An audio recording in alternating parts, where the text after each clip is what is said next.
Bueno, seguimos aquí en esta entrega de hoy miércoles de Matutino Su Mundo. Tenemos ya nuestro invitado está en el set, pero antes de pasar con el invitado, recordarle a la gente que hoy se podría escribir una nueva página en la historia de los casos de corrupción de nuestro país.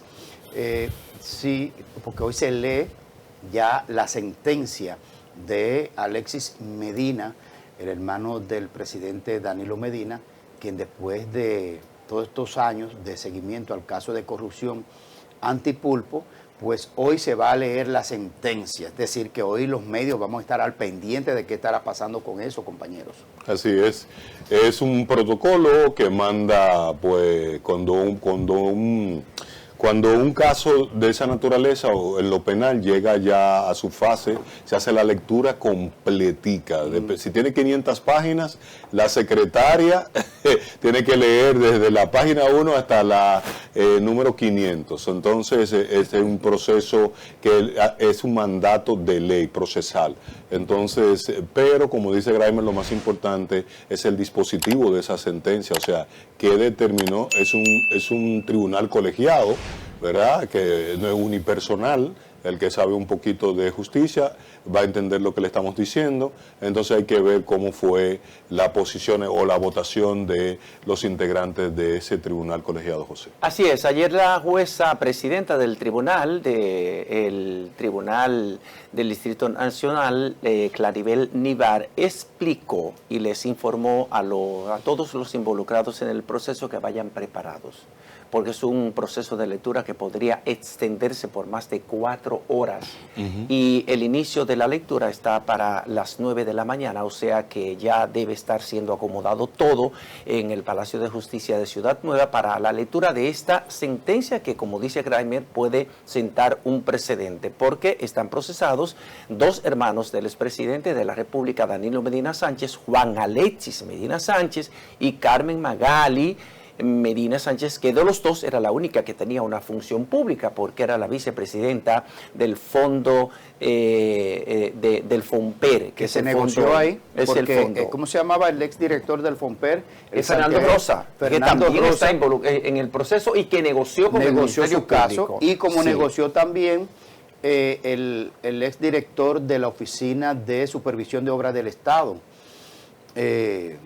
Caramba, tiene un apellido emblemático de un hombre de ciencia. Pagán. Francisco Pagán. Francisco Pagán. Yo pienso en Francisco, pienso en Dato Pagán, claro, de la UAS. Pero mucha la distancia. Sí, pero por la asociatividad de apellidos. Sí. Bueno, él negoció, pero también negoció don Freddy Hidalgo, el exministro de Salud Pública. Pero ese nunca debieron ponerlo ahí. No. Freddy Hidalgo nunca debieron negoció también el ex Contralor General de la República, Hermosén, el apellido Hermosén. Hubo varios que negociaron con el Estado y el Estado ha logrado recuperar el Ministerio Público. ¿Qué hizo? A Hermosén le dicen el cantante. ¿A quién? A Hermosén le dicen el cantante. Sí, porque cantó. Pero ese, el dramaturgo que le escribió el guión a ese señor, él no lo interpretaba bien porque se le notaba demasiado intrínseco. Él decía que, santo Dios, y a mí se me olvidó borrar las cosas del celular. Y digo, pero que actúe mejor. Bueno, pero ahí están gran parte de ellos. Entonces, ellos están acusados de haber dilapidado o malversado más de 4.500 millones de pesos del Estado Dominicano. Están acusados de asociación de malhechores, de tráfico de influencia, de cohecho, de lavado de activos y de aprovecharse de pero sus lo que vínculos. Negociaron, José Tomás, por ejemplo, Pagán, que negoció su caso, eso le ponen un tema bastante abreviado, bastante suave, porque colaboró y eso está arreglado ya. No, ya, sí, claro que sí. Pero ahí, por ejemplo, que me impresiona lo de Pagán, es que a mí me informaron que cuando él llegó a la oficina de supervisión de obras del Estado, luego fue fusionada dentro del Ministerio de Obras Públicas, él tomó las fotos de la galería de exdirectores, que desmontó todas esas fotos desde que llegó. O sea que hay una galería de exdirectores que tiene su foto, un marco, una cosa. La desmontó toda, la llevó al patio de la institución y las quemó. diciendo que eso era una galería de ignominia por la corrupción que habían cometido todos los que habían pasado por ahí. Ok, y en su gestión no fue que se mató el ingeniero. Pero, oye, No. Pero, No fue la de sí.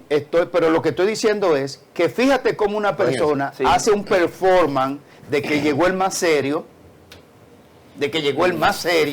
y que todo el que pasó por ahí no sirve porque fue un ladrón.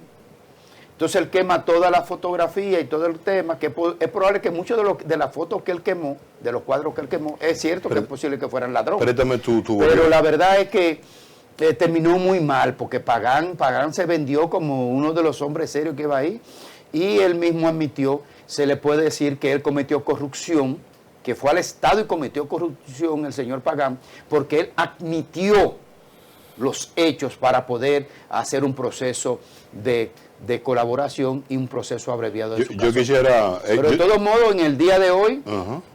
se escribe una nueva página en nuestro país que, por lo que dijo aquí recientemente el doctor Amadeo Peralta, nos desinfló un poco la esperanza, porque dijo ahí no esperen mucho. Bueno, dijo eso era lo que Amadeo yo quería Peralta. aportar. Adelante. Oigan bien, cómo que se pasa la historia de la República Dominicana. Yo le pedí a mi compañero amado, Graimer, que me prestara su emblemático bolígrafo, ¿verdad? Claro, cuidado. Georgia Heart Institute, esto es una donación. Miren, yo escribí aquí un nombre. Cuando yo reto incluyendo al presidente de la República, oiga bien, cuando pase su gestión, que un ciudadano como Roberto Monclús puede escribir en su guión este nombre, todavía no ha pasado alguien que supere este nombre que yo voy a mencionar aquí. Jorge Martínez Lavandier, el mejor servidor público y honesto que ha tenido la República Dominicana. Sí. Cuando ustedes superen el legado de don Jorge Martínez Lavandier, vamos a decir que tenemos una República Dominicana. Oriéntanos. Don Jorge Martínez Lavandier pasó por el Estado Dominicano y nadie lo pudo señalar, porque era una montaña de moralidad, de integridad, porque ser íntegro, y aquí vamos a tener al reverendo Edwin Parinzón, ser íntegro es ser honesto contigo mismo cuando nadie te está mirando. No es un principio filosófico, es que la práctica de Jorge Martínez Lavandier, nadie la puede cuestionar en la República Dominicana. Nadie, porque no se manchó y pasó, tuvo varios cargos. Una mancha negra, sin querer, mató a nuestro campeón, Fausto Ceja Rodríguez, un accidente de tránsito, y eso manchó su hoja pública. Pero cuando usted busca desde la fundación del Estado Dominicano, nadie más serio que don Jorge Martínez Lavandier. Y ese debe ser el referente. Ustedes saben lo que va a pasar con ese caso. Lo pueden condenar, pero en primera instancia. Luego eso va a una segunda instancia. Y cuando esté en segunda instancia, va a apelación. Y cuando tenga apelación, va a una segunda instancia de apelación. Y cuando llegue a la segunda Cámara Penal de la Suprema Corte de Justicia, se lo dice este pichón de abogado, ahí se desestima por falta de rigurosidad en la instrucción ese caso. Eso fue un caso político, como Balaguer persiguió a todos los PRDistas, incluyendo a Salvador Jorge Blanco. Aquí no hay verdaderamente la intención de adecentar la función pública en la República Dominicana, y los casos de corrupción se caen por ese principio, porque es retaliación política. En mis 60 años de edad, yo le digo a ustedes que la familia de Danilo Medina, aún haya sido corrupta, cuando se demuestre lo contrario, salen en libertad y se desestima esa acusación. Sí. Y ahí mismo comienza una desazón colectiva, se hiere la fe de que este país puede ser mejor. Todo lo que ha pasado en Latinoamérica, desde el río Bravo hacia el sur, llegando a Tierra del Fuego, allá abajo en Argentina, que somos todo un subcontinente latinoamericano. ¿Qué ha pasado? La gente ha hecho un estado de desafección del sistema político partidario, porque los políticos se encargan de quitar la fe en el porvenir de este país a través de los actos de corrupción. Y entonces cuando la justicia no actúa de manera adecuada, el pueblo, el conjunto social de un país, entonces se desinfla la fe. en sus autoridades. Y ahí comienza entonces el deterioro que termina con el sistema de partidos. Y lo sacan a patadas. Y se meten entonces lo que no deberían meterse. Y ese es el problema del sistema de justicia de un país como este. Y ya está listo también, hay otro caso que ya está listo, de los que está llevando el Ministerio Público, el caso Coral y Coral 5G. Ya el Ministerio Público está preparado para presentar todo el legajo de pruebas documentales y testimoniales que tiene contra los procesados, que saben ustedes que hay varios generales, 3 generales, Julio de los Santos Viola, está el general Adán Cáceres mayor general Silvestre, mayor general, exdirector del Cuerpo Especializado de Seguridad Presidencial, está el general Torres Robiú, que fue director del CESTUR, y hay, bueno, 3 generales hay ahí. Primera vez que en la República Dominicana activos. Son procesados 2 generales y un mayor general activos. Eso no se había visto.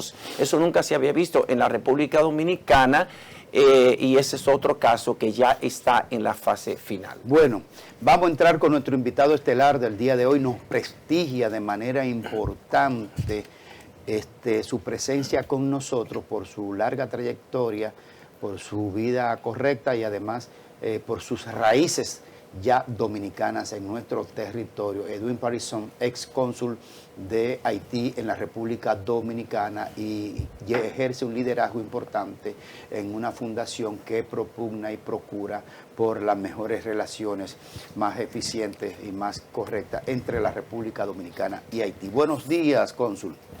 Muy buenos días, muchas gracias por la invitación, un placer estar aquí. Gracias por asistir.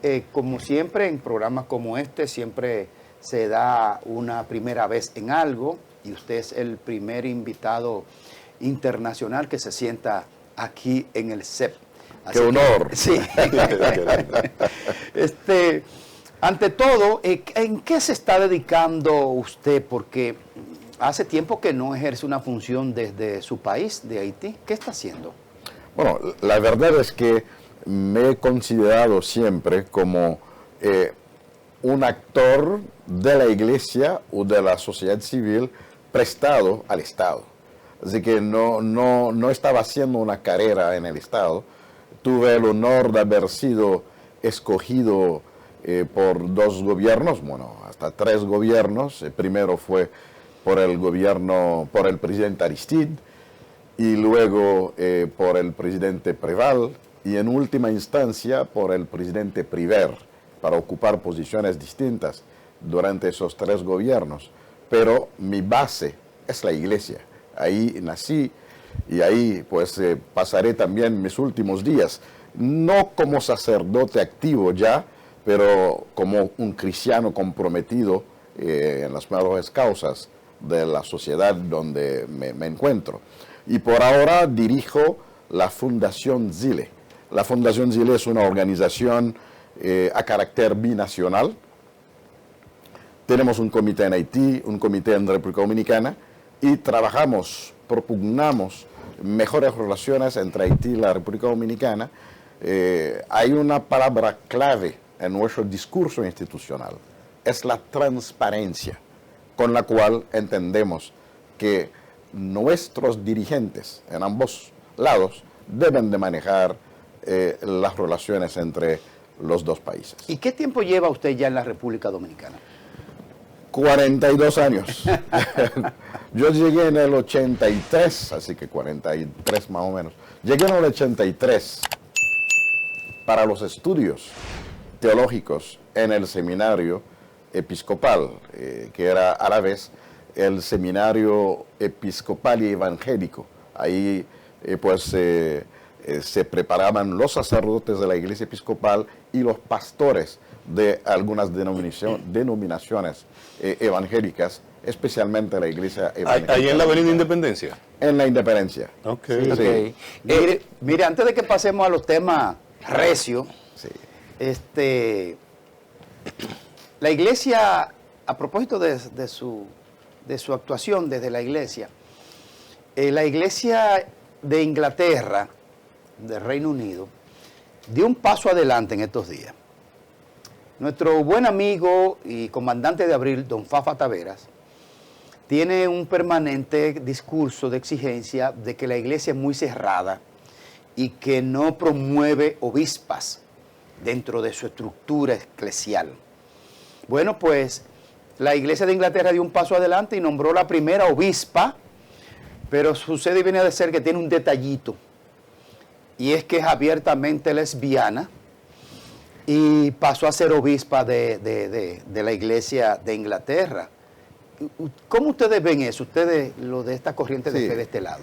Bueno, la iglesia episcopal surge en Estados Unidos después de la independencia de los Estados Unidos, porque realmente es la iglesia anglicana que estaba en los Estados Unidos, la iglesia de Inglaterra.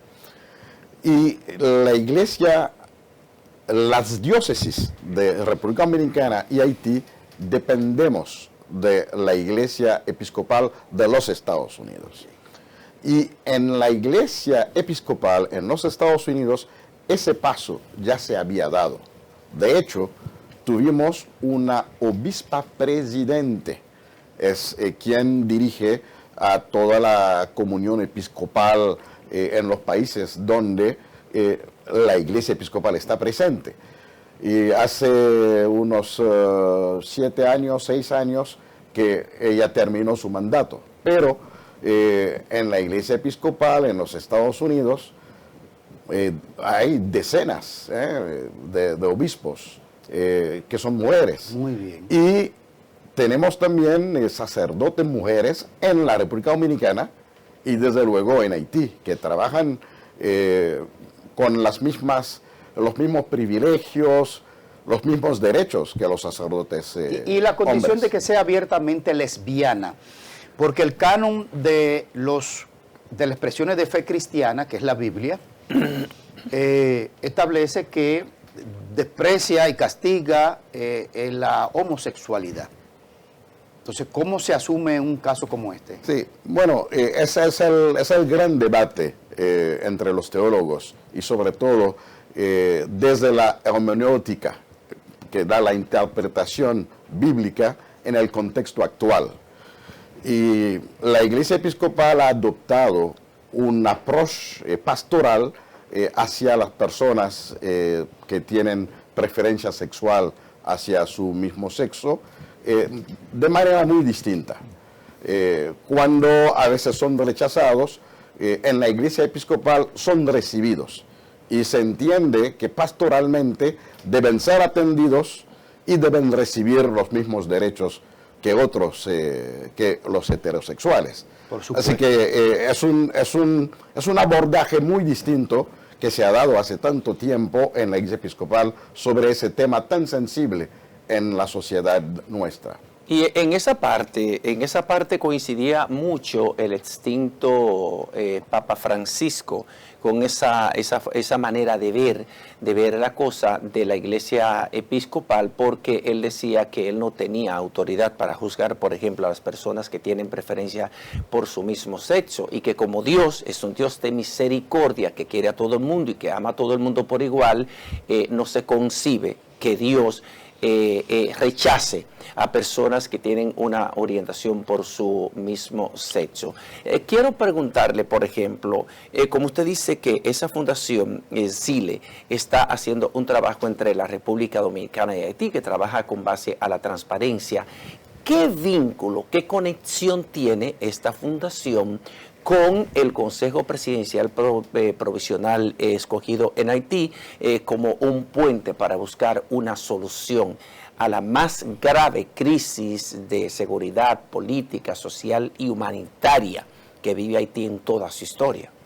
Vínculos formales no existen, pero sí vínculos de tipo personal. En el caso mío, en el caso también de algunos ejecutivos de la fundación, del Consejo de Administración de la fundación, tenemos relaciones personales con varios de los miembros del Consejo Presidencial de Transición. Y en ese marco llamamos su atención sobre temas sensibles de la agenda bilateral. De hecho, nosotros en algunas ocasiones intervenimos a través de cartas, recomendaciones ya más formales, como por ejemplo, recuerdo que cuando había cierta hesitación desde Haití para saber si vienen a participar o no a la juramentación, la segunda juramentación del presidente Luis Abinader, nosotros formalmente recomendamos al CPT a través de una carta que mandamos copia de esa carta al embajador dominicano en Haití. Animamos a los miembros del CPT a participar porque entendimos que era una oportunidad para ir desarrollando una relación con el presidente Abinader, que entendemos antes de su llegada al poder en la República Dominicana no era una figura conocida en la sociedad haitiana, a diferencia de otras figuras políticas que habían ocupado el puesto anteriormente y que ya eran conocidos en Haití. De hecho, nosotros como fundación hemos hecho algo sin precedente en la elección la primera elección del presidente Luis Abinader. Hicimos una cadena de emisoras de radio y televisión desde Santo Domingo para retransmitir la jornada electoral del 2020. Una manera de dar a conocer quién iba a surgir como presidente de la República Dominicana en ese momento. Se nos permitió, se montó un estudio en un restaurante haitiano que hay en la zona colonial. El de Clara López. Donde Clara, el Maison Creole. ya veo que eres cliente de Maison Creole. Sí. Y desde Maison ya Creole, se mudaron, no están en la zona colonial. Exacto, están cerca del palacio ahora, no muy lejos del palacio. Sí. Desde Maison Creole montamos un estudio, estábamos conectados con unas 30 emisoras de radio y televisión en Haití, con la facilidad que nos ofreció también Roberto Cavada de tener acceso a los reporteros de Telesistema que estaban en las calles, así que fue algo histórico. Teníamos analistas durante toda la jornada electoral para ver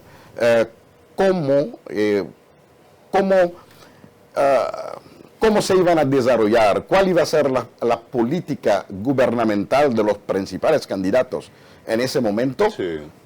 con relación a Haití. Era el tema principal nuestro.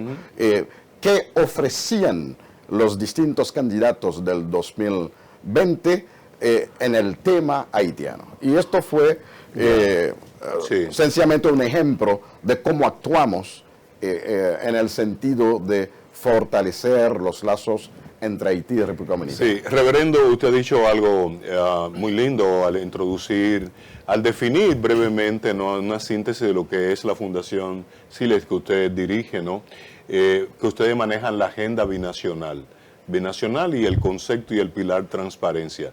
Luis Abinader ha desarrollado, le ha presentado al país y a la comunidad internacional 15 medidas, puntos para la relación binacional, ¿verdad? Sobre todo el tema migratorio. El tema migratorio es fundamental en esos 15 cotejos que él puso. Por aquí estuvo un hombre de derecha en el día de ayer, un trumpista como lo es Elías Huesín Chávez, presidente del PQDC. Y entonces planteaba lo siguiente, él decía, una afirmación categórica, que esas 15 medidas y esa ronda de reuniones con los ex presidentes de la República que gestionó Luis Abinader, eso se ha esfumado. Partiendo de aquella experiencia de esa cadena de medios de comunicación, las expectativas o la política exterior de Luis Abinader hacia la agenda binacional, ¿cómo ustedes la analizan? Sí. Primero hay que reconocer que en el caso del actual presidente dominicano Luis Abinader, ha sido insistente ante la comunidad internacional con relación al tema haitiano, tratando de motivar, de animar los grandes decididores sobre ese tema. y no ha desaprovechado ninguna oportunidad en el escenario internacional para hablar del tema, hacer que quienes realmente influyen en la política haitiana se recuerden del tema. Y sobre todo se entiende que la República Dominicana, como único país fronterizo terrestre con Haití, siente el impacto de la crisis. Aunque esto también trae una discusión muy interesante entre los economistas haitianos que entienden que, y las cifras están ahí, que a pesar de la crisis, las exportaciones dominicanas hacia Haití han crecido, que a pesar de la crisis, digamos que las relaciones económicas y comerciales no han sido tan significativamente afectadas. En el fondo entendemos que sí, que va en la buena dirección, pero a la vez hemos dicho que sería bueno pensar en retomar el diálogo con Haití y que pudiera ser más beneficioso para ambos países que se juntan las estrategias, se fusionan las estrategias. Es decir, que no fuera solamente la voz dominicana que se escuche, sino que la voz dominicana se suma a la voz haitiana y ambos presenten las solicitudes que podrían pensar presentar ante la comunidad internacional. Cuando vi la carta del presidente Abinader, firmada también por los 3 expresidentes, nosotros en la Fundación dijimos, qué bueno pudiera haber sido una carta firmada por el presidente Luis Abinader y el coordinador del CPT, dirigiéndose ambos hacia la comunidad internacional. ¿Por qué eso no se ha dado, reverendo Parkinson? La verdad es que hemos visto que las relaciones han sido un poco afectadas por el tema del canal. Y desde el tema del canal no hemos retomado el diálogo entre Haití y la República Dominicana sobre los temas muy sensibles. Es lamentable que se había dado una reunión en la OEA en enero del 2024 para dar seguimiento a unos reacercamientos que se habían hecho, pero que del 2024 hasta la fecha no hemos podido hacer unas reuniones formales entre las partes. Eso no quiere decir que no haya comunicación, que no haya hasta cooperación, sobre todo en el tema de la seguridad. Bueno, hemos visto recientemente, hay una exfuncionaria que fue retenida por llevar una suma de cheques que aparentemente hacían más de $10,000. Hemos visto también que la policía dominicana ha devuelto a Haití a miembros de pandillas. Hay una comunicación en algunos niveles, pero entendemos que los temas altamente sensibles a nivel político, lamentablemente no hemos logrado, no se ha logrado entre ambas partes volver a reunirse y volver por lo menos a reactivar lo que en el tiempo se llamó diálogo de alto nivel. Porque a veces la gente nos pregunta, pero ¿por qué la comisión mixta no se ha vuelto a reunir? Francamente, entiendo que la comisión mixta es un aparato, es una máquina, una maquinaria muy pesada, porque esto integra, la comisión mixta integra más de 18 hasta 21 órganos distintos, ministerios y otras agencias gubernamentales en ambos lados. Así que no vemos desde la Fundación pero también, la posibilidad de de reactivar esa comisión. Déjame hacer una última pregunta. Una última tiene que ser pregunta. una última. No, sobre el tema, porque era lo que yo esperaba que él dijera. Que yo soy partidario, Roberto Munclus, que para yo ir a discutir medidas migratorias en el CES, yo reactivo la comisión mixta. Él respondió lo que yo quería escuchar.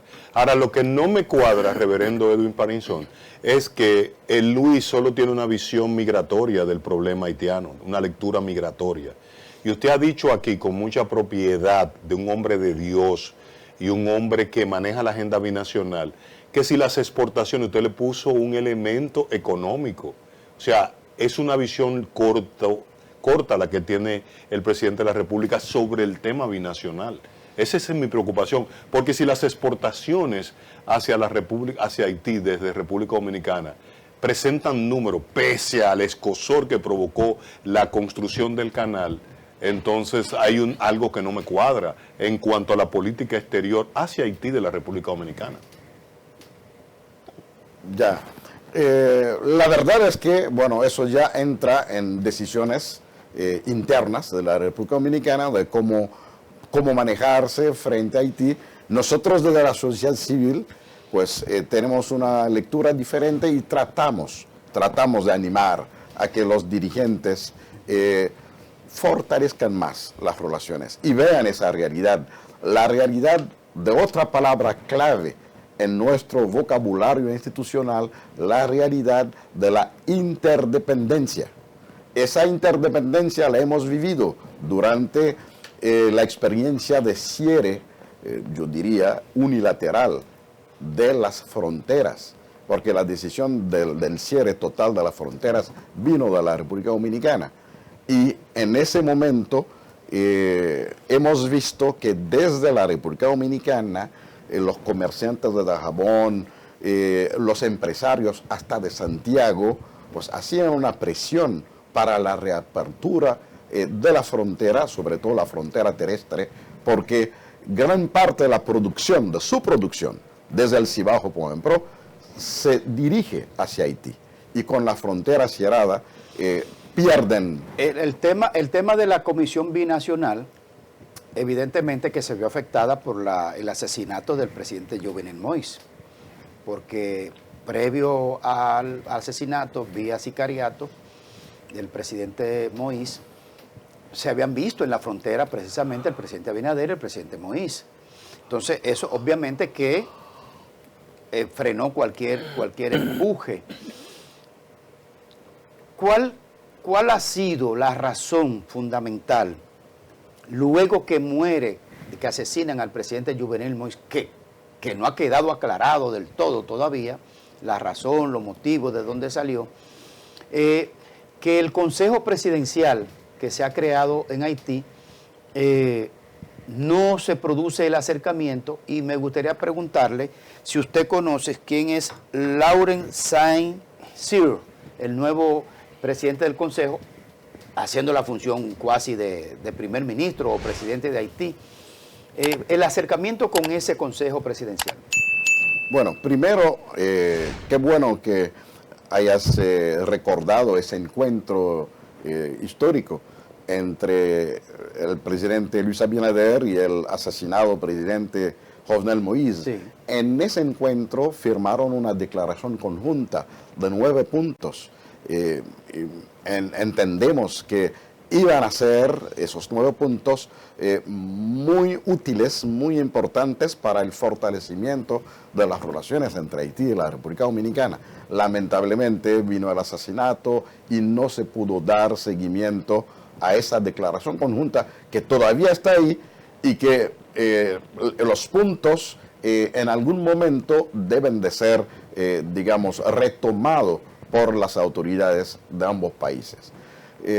Ahora, el CPT, el Consejo Presidencial de Transición, que como saben, es formado por 9 miembros, 7 con voz y voto y 2 observadores, habían decidido, los miembros del CPT, tener una presidencia rotativa o rotatoria. ¿Cada qué tiempo que lo seleccionan? Cada 5 meses. Entonces, ahora le toca al representante del sector empresarial Laurent Saint-Cyr, que es una figura conocida en el mundo empresarial haitiano y que tiene algunas conexiones en la República Dominicana, desde luego, por justamente el campo en el cual se desenvolvía. ¿En cuál campo que se Exportación, importación, sector industrial, y tiene empresas y familiares que tienen empresas, pues desde ese campo ha desarrollado algún tipo de relación con la República Dominicana.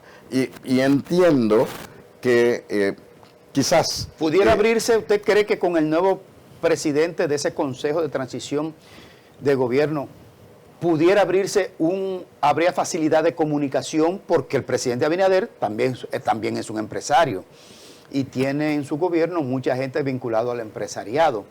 ¿Cree usted que con la nueva selección pudiera producir un acercamiento? Pienso que sí. Pienso que hay varios elementos que coinciden entre actualmente ambas figuras principales de los dos países, y esto podría ayudar. Pero al mismo tiempo hay que decir una idea que ahorita se perdió en los intercambios, que es la idea de reactivar el diálogo, no realmente la comisión mixta, sino el diálogo de alto nivel. El diálogo de alto nivel fue implementado después del terremoto, y que ese diálogo de alto nivel implicó a unos funcionarios claves de ambos lados, y recuerdo que del lado haitiano quien lo manejaba era el ex primer ministro Jean-Max Bellerive, que era al mismo tiempo ministro de Planificación, y del lado dominicano quien lo manejaba ese espacio de intercambio de alto nivel era el ministro Montaz. Y luego también se mantuvo o se retomó ese modelo de diálogo de alto nivel durante el gobierno de Martelly y con el expresidente o el presidente en ese momento, Danilo Medina. Entonces, es una fórmula así que debe de tomarse o retomarse para el acercamiento más efectivo entre... ¿Usted no es consultado, no es tomado como canal de enlazamiento entre ambos países? ¿Usted no es llamado para decir cómo podemos hacer esto o aquello? ¿Cómo es más fácil? Sí, nos consultan, nos contactan amigos, digamos, de los dos gobiernos, de las ambas partes. Tal como le decía ahorita, habíamos intervenido tratando de motivar la parte haitiana en ese momento donde la situación en Haití pesó mucho más y que impidió que el CPT pudiera estar presente en esa juramentación por segunda vez del presidente. Y efectivamente hay amigos de los gobiernos que nos llaman. O sea, usted confirma aquí, estimado Parezón, que con la nueva selección de Laurent Saint-Cyr, ¿realmente usted avisora posible acercamiento positivo con el nuevo? Entiendo que sí, y eso hay que añadir otro elemento. Es que ya hace varios meses que tenemos un nuevo embajador, o tenemos un embajador. Tenemos un embajador haitiano que se llama Fritz Longchamp, y yo sé que él ha estado trabajando de manera intensa con la parte dominicana, también con Haití, que él representa, para reactivar las relaciones entre Haití y la República Dominicana. Entonces, una cosa, ¿qué tiempo usted cree en su experiencia y conociendo la idiosincrasia de su país y del liderazgo de ese país, aguanta tener un consejo presidencial de transición sin que haya elecciones en Haití? Y se lo planteo porque ya están saliendo las voces desde Estados Unidos y otras instancias de carácter regional de que Haití tiene que hacer elecciones, y se habla específicamente para el mes de febrero. ¿Usted cree que hay condiciones para que haya elecciones en febrero en Haití? Tengo algunas reservas, pero hay que ver ahora todo el empeño que está poniendo la administración Trump. Hemos visto hasta cierto punto, podríamos llamarle la presión del secretario de Estado sobre la OEA, que le dijo claramente que que la OEA tiene que tomar un papel más activo en la situación haitiana, y de hecho, pues la OEA ha estado trabajando sobre un plan que involucra la búsqueda de 1.3 mil millones de dólares para ayudar a la pacificación de Haití. Y de acuerdo a ese plan, podrían lograr ese fin, la pacificación. Pero tiene que haber una intervención regional. ¿Usted admitiría el Consejo o ustedes que son parte del liderazgo haitiano otra intervención de manera específica? Como la OEA o la ONU. La intervención literalmente no. No. No, la intervención literalmente no. Hemos dicho que estamos totalmente en contra de una intervención. ¿Y cómo van a resolver? Un acompañamiento, sí. Un acompañamiento de las fuerzas haitianas que existen. Aunque todavía no han logrado, por ejemplo, recuperar lo que llamamos en Haití los territorios perdidos, o territorios que están bajo control de los grupos armados. Que son el 90%, o 85, 90%. Exacto. Pero una cosa, porque obviamente es molestoso, nosotros hemos sido intervenidos, inclusive hubo un momento en nuestra historia que ustedes estaban intervenidos allá y nosotros intervenidos aquí. Ustedes fueron intervenidos creo que en el 15, el 14 del siglo pasado y nosotros en el 16. Y bueno, después fuimos intervenidos nosotros de nuevo en el 65. Pero ¿cómo ustedes pueden establecer una línea tan delgada de una intervención no, un acompañamiento sí? Porque el acompañamiento, ¿cómo se hace? Sí, el acompañamiento ya se había definido. Por ejemplo, lo que tenemos hoy, que no ha dado los resultados esperados, porque tampoco han recibido el apoyo adecuado para que pudieran lograr sus objetivos. La presencia de los kenianos. Los kenianos han llegado en Haití y han ofrecido apoyo a la policía. ¿Y ha servido para algo esa presencia? Por eso hay que hacer una lectura crítica de su presencia, hay que ver por qué no han dado los resultados esperados. Sencillamente porque los fondos prometidos por la comunidad internacional nunca llegaron. Pero es una intervención. Porque no, se dice policía, pero son militares.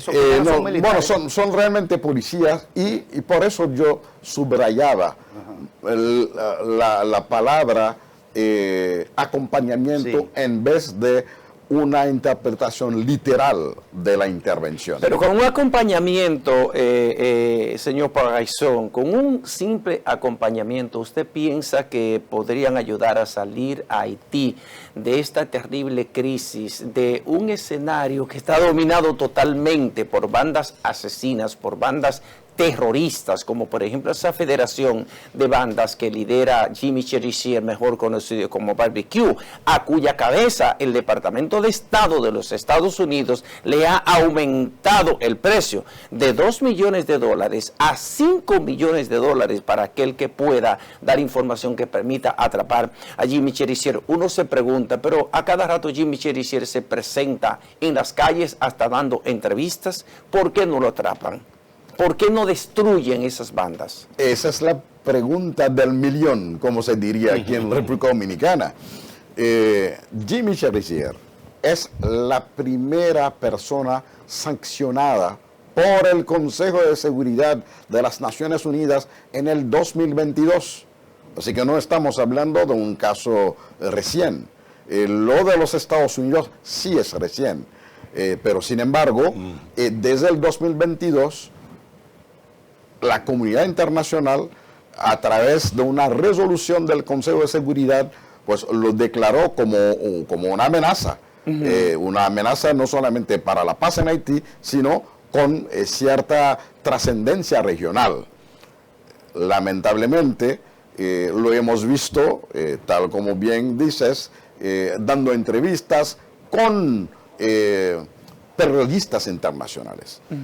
Hay otra figura de este mundo terrorista, porque es bueno, y yo siempre recalco que la República Dominicana fue el primer país en declarar a estos grupos como terroristas.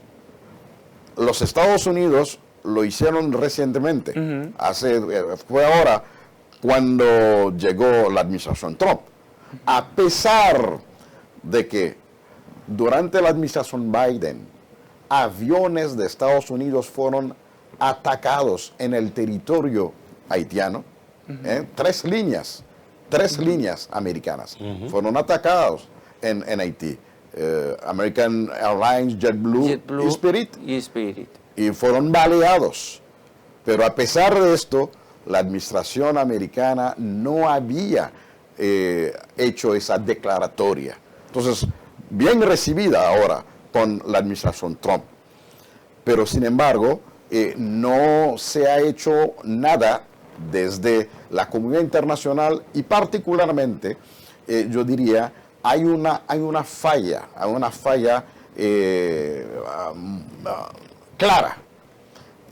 Porque las armas y municiones que reciben los grupos armados calificados de terroristas, provienen mayormente de los Estados Unidos.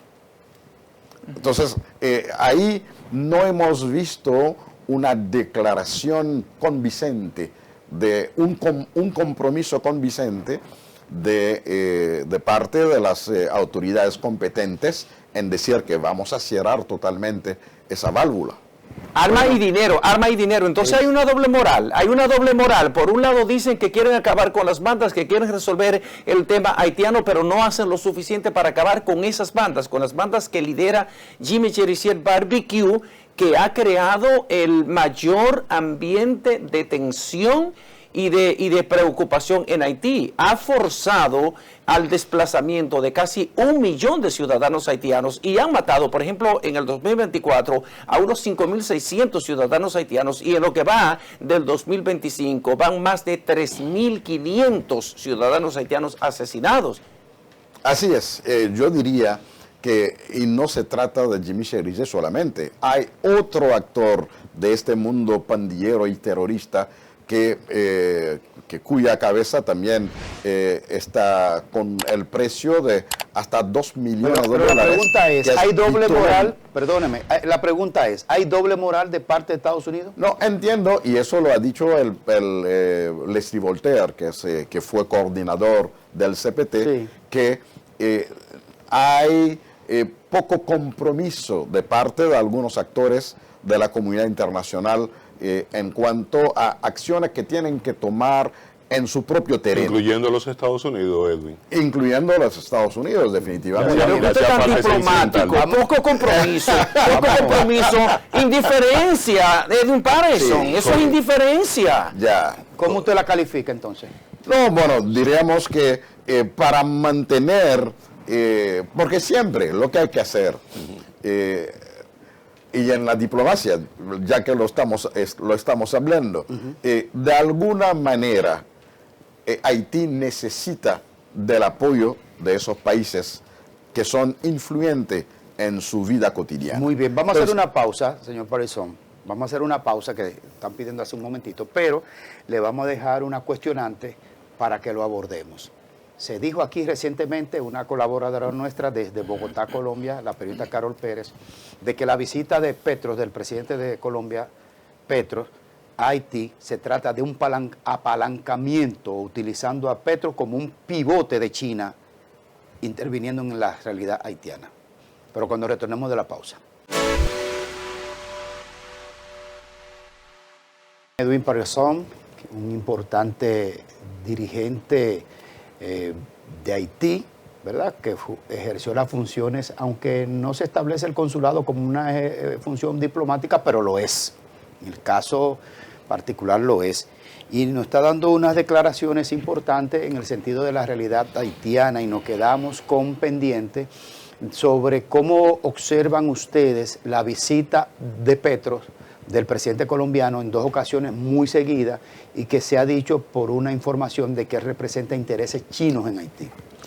Bueno, él está enfrentando una situación interna y a partir de esa realidad, pues la gente pueda interpretar, y sobre todo sus adversarios políticos pueden interpretar de 1000 maneras esa cooperación que nosotros encontramos dinámica, que ha surgido de manera muy dinámica, porque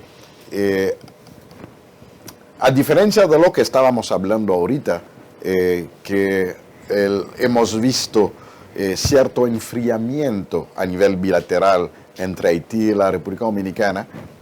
De hecho, hemos señalado desde lo del canal y que todavía no se ha retomado el diálogo. Sin embargo, con Colombia... Es que fue muy unilateral de parte de Haití hacer un canal a contrapelo de todos los acuerdos binacionales e internacionales del derecho internacional. Lo hicieron de una manera atropellante. Entonces sí, hemos tenido, como fundación, hemos tenido que explicar la posición de cada parte en la otra parte. Es decir, yo intervenía, y también otros miembros de la fundación, en los medios aquí en la República Dominicana, explicando un poco la posición de Haití, y hacía lo propio o lo mismo en Haití, explicando la posición de la República Dominicana para ver si nos podríamos de acuerdo. Pero bueno, es una paréntesis. Lo esencial en cuanto a Petro es que además de tener un discurso de reconocimiento del aporte a Simón Bolívar, del aporte de Petión Bolívar, de todo lo que... Y se van a quedar en ese discurso todavía 221 años después, damos todavía para discurso, porque Petro lo que tiene que llevar ayuda material a Haití. Pero lo ha hecho. Yo decía que se ha reactivado, o se ha creado por primera vez una comisión mixta haitiano-colombiana o colombiano-haitiana. Esa es una información relevante. Sí. Porque que no queden entrampados en los discursos de que Bolívar, de Salines o... No. Han ido más allá. Okay. La comisión mixta ya ha identificado campos en los cuales se están trabajando la educación, la seguridad. Quien fuera coordinador del CPT, Leslie Voltaire, también hizo una visita de reciprocidad en Colombia, y entiendo que a pesar de que en Haití mercenarios colombianos tuvieron una participación en el asesinato del presidente Jovenel Moïse, a pesar de que aún están presos en Haití, se ha dado yo diría, un nivel de reconstrucción de los lazos entre Haití y Colombia. ¿Usted no cree que él sea un agente chino? No. Hasta ahora no hay evidencia de eso. No hay elementos para llevar este asunto hasta esos niveles. Como usted hablaba ahorita de que la OEA había establecido de que eran necesarios 1.300 millones de dólares para pacificar a Haití, que sería una fase previa para poder pensar en un proceso electoral, porque después de la pacificación habría que tomar una serie de medidas, como por ejemplo la limpieza del padrón electoral, la actualización del registro civil, la escogencia de la Junta Central Electoral, o sea, el organismo que tiene esas funciones allá. ¿Qué tiempo podría tardar eso? Porque uno ve todo eso en una nebulosa con todo este escenario de violencia en la que está sumido Haití. Eso para nada pensarlo de que en el 7 de febrero del año venidero. Yo pienso que se llevaría algún año y pico para poder crear las condiciones para unas elecciones en Haití. Dígame usted, que es un gran conocedor de la idiosincrasia haitiana. Sí, no tiene totalmente razón. Los expertos han dicho en Haití y en otras partes que para organizar desde la planificación, para organizar un proceso electoral aceptable, se necesita más o menos 18 meses. Y estamos, año y medio. 10 año y medio. Y estamos ahora a 6 meses de lo que debería de ser el fin del mandato del Consejo de Transición. ¿Cuándo debe terminar el Consejo? El 7 de febrero. El 7 de febrero, que es la fecha de traspaso de poder en Haití. Esa es la Constitución haitiana. Sí. Entonces, hay ese empeño de la OEA. Nosotros tuvimos una reunión con el secretario general de la OEA, un equipo, unas 14 personas de la diáspora haitiana. Él nos expresó que es importante la participación de la diáspora haitiana en el plan que ha presentado la OEA a los amigos de Haití. Los llamados amigos de Haití. Vamos a ser prácticos, Parizón, vamos a ser prácticos en esto, porque es muy necesario establecer cosas esenciales, prácticas de la realidad material de Haití. ¿Usted cree que el 7 de febrero, si concluye ese Consejo Presidencial, están en condiciones de iniciar un proceso electoral o habría que coger otro Consejo Presidencial para que inicie de nuevo el proceso? Sí, hay una indefinición, pero esa es la pregunta que hacíamos ahorita, si realmente, ¿cómo es la situación en términos de tiempo? Nosotros tenemos reservas, entendemos que no hay las condiciones reunidas para que pudiéramos tener unas elecciones diáfanas. ¿Qué pasaría? Y hacer.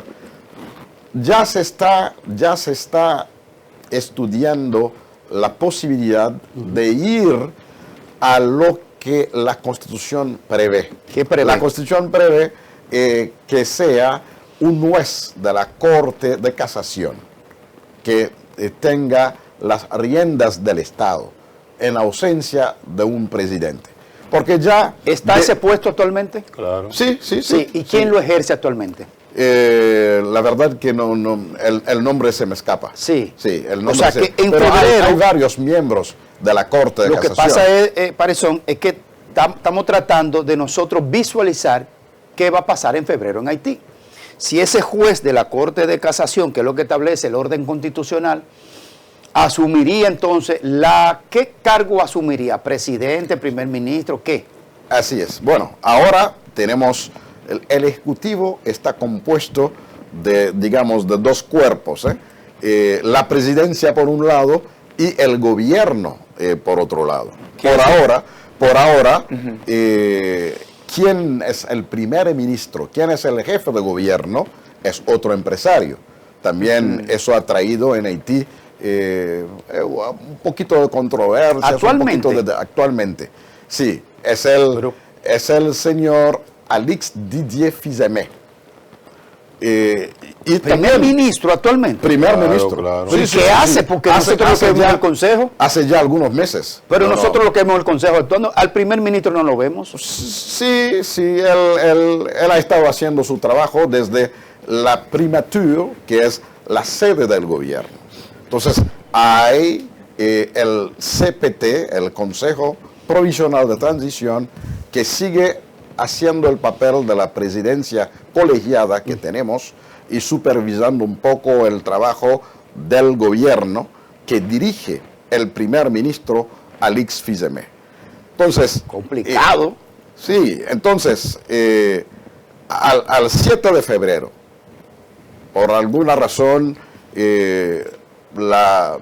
entiendo que es difícil montar el proceso electoral, pero lo que sí se está explorando es la instalación de un juez de la Corte de Casación. Lo que se evidencia, aunque usted no forma parte del gobierno, de la parte de dirección de Haití, lo que se evidencia es que el equipo político está tratando de tener el orden constitucional más posible, más aproximado. Así es. Para que cuando tomen decisiones no haya un vacío.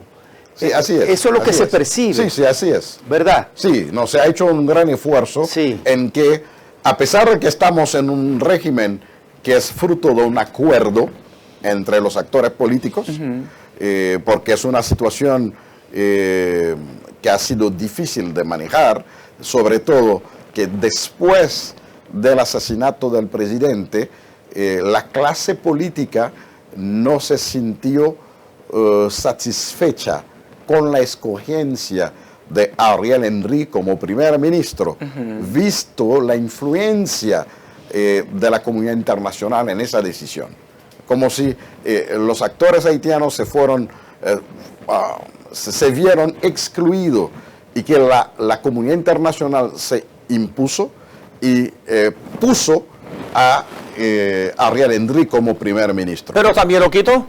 Pero Así también es. lo quitó porque Sí, lo obligaron a Sí, quedarse en Estados sí, Unidos. así es, O sea que han jugado así un es. papel en ambas Sí, direcciones. pero lo quitó después de 2 años y medio.